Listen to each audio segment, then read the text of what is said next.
Quest Audiobooks presents an unabridged recording of A Lost Treasure by Vanessa Nelson, narrated by Sophie Roberts.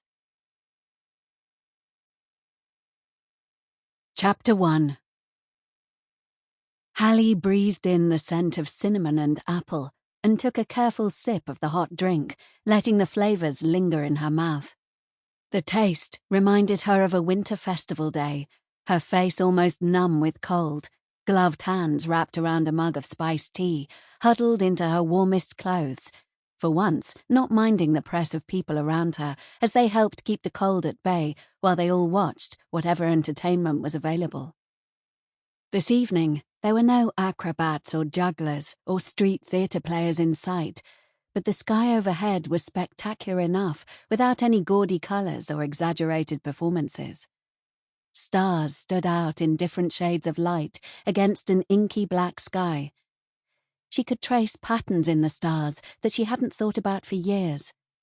While her job as a skip tracer meant that she was often out and about in the city at night, she almost never had time to stop and look at the view, and it always took her by surprise when she did get a chance to look up and realize what a spectacular display was on offer from the streets of Low City.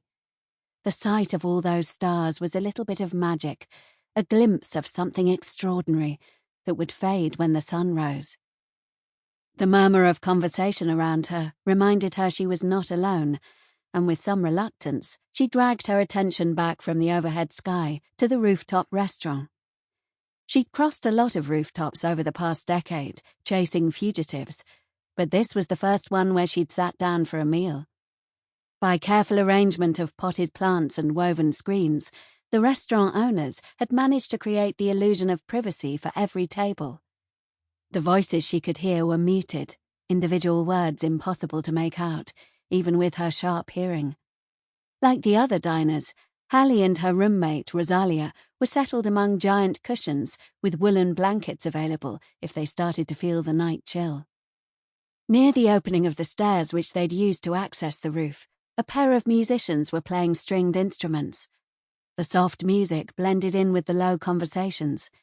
Even the waiting staff that Hallie had seen were wearing soft-soled shoes, making virtually no sound on the roof's wet surface.